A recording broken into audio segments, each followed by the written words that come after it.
Okay, welcome back everybody. So what I want to do now is talk to you about some of the wider things, but I'll give you a contextual conversation and there'll probably be some extra slides that will be shared out with you afterwards. So we spoke about the various technical controls and things that have gone on around protecting information, but I want to talk to you about the local public services data handling guidelines.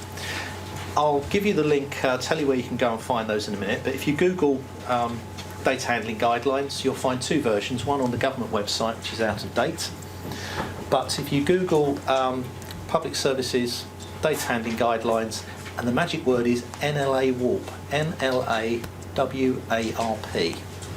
Nothing to do with Star Trek, that's the National Local Authority Warning, Advisory and Reporting Point. That's a group of security sessions I run around the country for different wider public sector organisations, but the latest version of data handling guidelines you can find on there. Now, who can tell me what do you think the biggest problem we've got around GDPR in terms of breaches, technical issues and everything? People. Thank you, absolutely spot on. So, funny enough, bearing in mind I wrote the first version of the data handling guidelines in 2008. People. And when you go on the ICO website, you will find that most of the data breaches that have happened have been related to people making mistakes. Now, when we do risk management, we have to categorise risks according to who's going to do harm and damage to our systems. If you remember, I said to you earlier about CIA, confidentiality, integrity and availability. So when we look at any system or anything, a good way of doing risk management is you consider it in those terms. What's going to damage the safety of the information? It's confidentiality. How could the information be altered? And how do we keep that information available? One of the biggest threats to confidentiality are various groups of threat actors. And who can tell me the biggest group of external threat actors out there that want all your information? Sorry? Who are the biggest set of people out there who want to steal your information? Criminals. Might sound obvious, but serious and organised crime. Everyone thinks it's foreign states, other countries, and certainly in the government world that is becoming more of a problem. But the problem you're faced with and what you're trying to defend against are criminals. And why do they want your data? Yeah, but what information are they after? There's two particular bits of stuff they go after. Credit cards, stuff, because that's financial. But what else? Yep. Stuff that has a value to you. Yeah, but Identity. perfect, thank you very much. They're after identities. Because if they can get an identity, they can go and then open a bank account, or they can do other things online, and if they can marry up the two things of a credit card with an identity, then they've got the full set. And it's not as difficult as you might think. So people, when we look at risk, it's all around that sort of thing, and it's basically, we call our staff and that comes under a different category, which we call the insider threat. And it might seem a bit harsh saying that our staff are insider threats, but they're either maliciously doing something wrong because they're upset, they've got a grievance, they're going to leave, or they're trying to steal the data to take with them. Not so much probably in your sector, but believe me, it's a problem in other areas. Or they make a mistake. All right, we're back to what we said earlier, think before you click. So that's why people are the first thing that come up in the data handling guidelines. Now, the next thing is about physical security, where we work. So that one we call places. Now, back in the day, it was quite easy to contain all that because we had offices. We had places we used to go to work. But now, often, the office is the corner of Starbucks, people on the train, mobile devices all the time. So the boundary, you can no longer rely on the physical security that you've got in your buildings. Now some of you, especially bigger organisations, or if you're in part of a bigger building, you'll have a staff ID card and you'll tap in when you go in the morning and a barrier will open like an Oyster card does to get on the underground. That's all great, and you've got CCTV, and you've got burglar alarms, and you've got locked doors, and you've got locked filing cabinets. But if you remember what we were saying before, that laptop, that device in your pocket, the only thing that's protecting that, who can remember the two technical security things we have? Encryption's one, and what was the other one called? Access control. Yeah, access control. Okay? Now, if you're in a nice shiny office, people can't understand how, back in the day, remember that soldier Bradley Manning when he stole half the American military stuff and put it all on WikiLeaks? And people said, how can he walk out with that? Well, actually, if you've ever been to a big military establishment, they've got razor wires, people with guns, and bitey dogs. And they do background staff checks and vetting. So, hard and crunchy on the outside, soft and gooey in the middle. That doesn't work for you, because if you've got people that are working mobile and remotely, the only security that they've got on their devices is encryption and access control. That's why it's important, okay? So the whole thing around places, we need to consider that. The next thing we have, this one's really important, policies. We've spoken a lot about all the GDPR stuff, but there's a whole load of policies that you really need to have. You need to have things like an acceptable usage policy for all the IT equipment you've got. You need to have an email policy about what's acceptable to put in emails. You need a social media policy. You definitely need a social media policy, which basically says something along the lines of, if you do, you are not enabled to go and write anything about the organisation you work for online in a defamatory way or whatever else. In America, one of the biggest data breaches they've had recently was a company called, it was either Medicorp or Medicare. I don't know if someone in the room recalls reading about it. But it's a very interesting story, because what happened was, someone that worked there, very upset, very disgruntled with the organisation. So they turned around and said, kept putting stuff out on Twitter. Really not happy with this company. They're getting worse. The way they treat me is terrible. So someone started to reply to the tweets and befriended them. So, no, you really, I'd be interested in hearing more about this. I've worked for somewhere similar. Perhaps we should meet up for a coffee sometime. So they met up. Cut long story short, envelope, I think it's about $1,000 was exchanged to go and get a data file of all the Medicare, Medicorp people.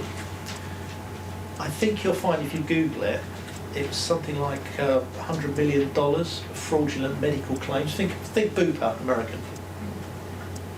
That's because of one disgruntled employee tweeting stuff out about the organisation and nobody monitoring the Twitter feeds. So there's nothing wrong with social media, absolutely nothing. But Facebook, Instagram, LinkedIn, Twitter, who's monitoring your feeds about your organisation and what people are writing? Hashtag keep an eye on it. You've also got there's some very good guidance that you can download. If you go and do another Google search, if you search social media security or social media use, and then MOD, okay, because there's some guidance that the MOD have produced for the families of people that are on active service, so that those families are able to keep themselves and their family members safe via social media, i.e. not where they're serving, not what they're doing, all the obvious. But it's not always obvious to people, because you don't think about that stuff. It's you're all, I know that a lot of you in the room are really digitally savvy, and that's absolutely fantastic, but you need to think about this in terms of your policies and your staff. If you still use faxes, you need a fax policy about how you do and don't use fax machines, because you have a look on the ICO's website again, number of data breaches caused by a fax being sent to the wrong number. You get some horror stories, because, as you probably appreciate, barristers in chambers, they sometimes have to take the defence job and sometimes have to take the prosecution job. That's the nature of being a barrister. They can end up. So situations have happened where a fax has been sent about one case where you've got multiple lawyers sharing the same chambers, and they've ended up disclosing evidence to the other side. Because the rule is, if you phone a fax machine and it's engaged, and then you go and then dial it straight back on a different fax machine you can get through, it might just be because you've dialed the wrong number. So you need a way of checking that when you send a fax, if you're still doing it, when the person receives the fax, they phone you up or send you a message saying they've received it. Because I know some things you still have to send faxes for. So policies, really important. There are a list of them, but like mobile device use, bring your own device, you need a policy to cover all that, the stuff we were talking about earlier. Because if you haven't got policies, you haven't got records. If you haven't got records, you haven't got evidence. If you have a data breach, what's the ICO going to assume? You've not done anything. So you do need a robust set of policies covering all this stuff. You also need someone in your organisation who's responsible for information risk. Now, within the government circles and public sector, we call them a CIRO, Senior Information Risk Owner. And it's really important you've got someone covering that role, someone who's responsible in the organisation who takes risk decisions. All the stuff we've been talking about documenting, someone needs to take those decisions. People that manage the big data services you've got, that we've said, you might have 4 or 5 applications, big ones, they are information asset owners. So for every information asset owner and the system, you need to have privacy impact assessments. If you've got personal data, you need an information asset register that we spoke about earlier, really important. The other stuff that you need to have are documented processes. Now what shocks me is I wrote this stuff originally 10 years ago and it hasn't changed that much, because data basically gets created. So it's, you've got 2 things with processes. You've got data flows, so it's about following the data. We all hear about the mystery customer, the customer journey, workflow. They say in a production plant that you sort of follow the box along the conveyor belts through all different processes. You have to do that with your data, because what you need to know is where your data is, okay? Because data and information doesn't naturally occur on this planet. Think about it, it's created, we make it. So you need to know where it's created, who has access to it, who's processing it, where's it being sent, how's it being stored, and finally, how's it being archived, retained or destroyed. So there's a whole set of Ds that cover all that stuff off. But processes basically means following through the workflow, follow the data through your business. That could be booking a ticket, log onto the website, goes into the CRM system, gets printed, gets put in an envelope, gets posted out. Goes to the ticket office, update the system, booking, seat gets allocated. It's all data that's flowing around the system. Where does that data interact? So that's the process flows. That's really important to know where your data is, what's happening, and understand your supply chain, as we mentioned earlier. Those privacy impact assessments need to track that data. So if you're using a third-party cloud provider, they're part of your organisation in a quasi way. They are responsible for your data some of the time, so you need to make sure that you've got that tracked. I mentioned earlier on as well about training. Really important to make sure that all your staff are properly trained. It's got to become part of your induction process. Just like you train people on health and safety, just like you have fire alarm tests, just like you've got first aiders. You need people that are data champions, people that can understand this stuff in layman's terms and explain it to people in your organisation. And then the final P of the data handling guidelines are procedures.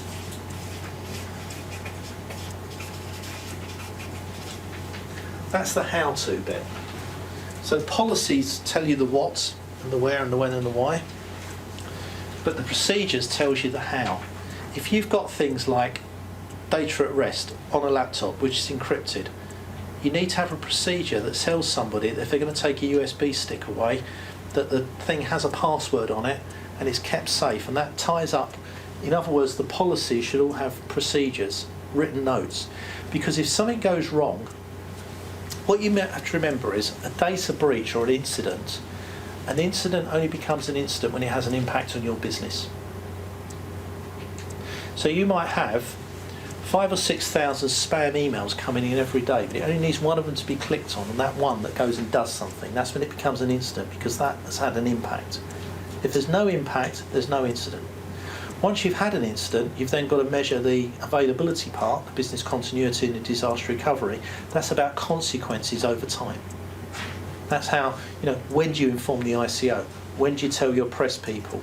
When do you put a backup system in place? When do you send people home because it's not safe to be in the building? All those sorts of things. And the time to do that is not when it all goes wrong. That needs planning. So that's the procedures, the written down part that backs up the processes and the policies.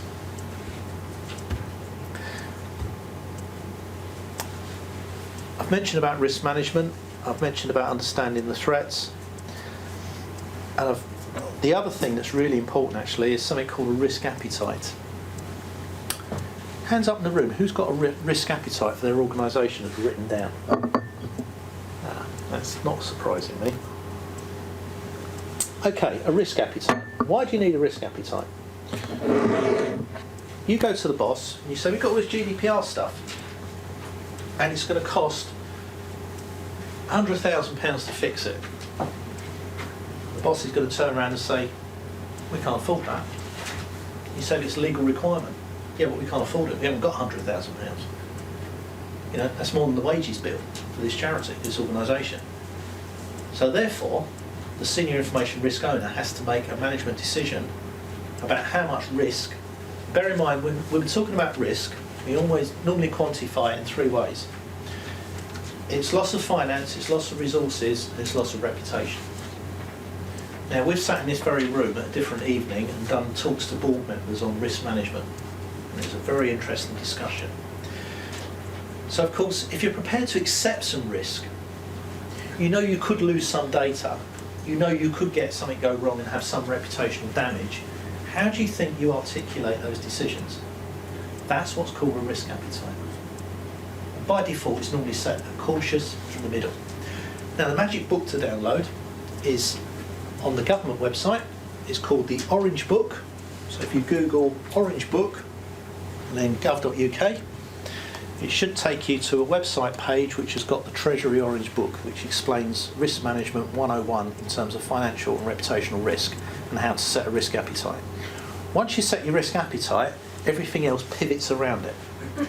Because if you thought about all those business decisions we spoke about earlier, we're going to do this, we're not going to do that, you need a risk appetite to know just how much risk you are or aren't prepared to accept.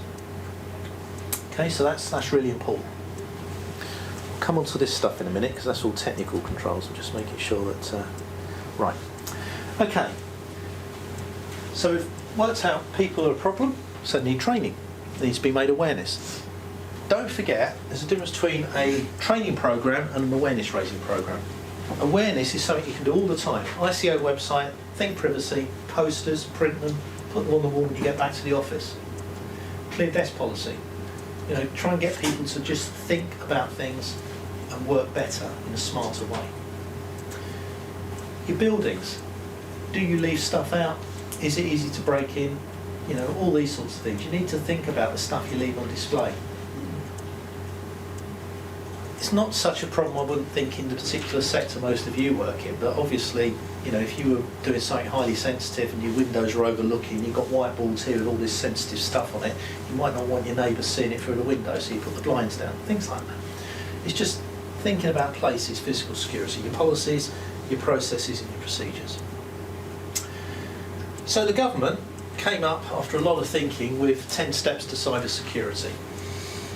It's all on the website, you can download all this, and I think you'll find that most of what's on there I've been talking to you about over the last 10-15 minutes.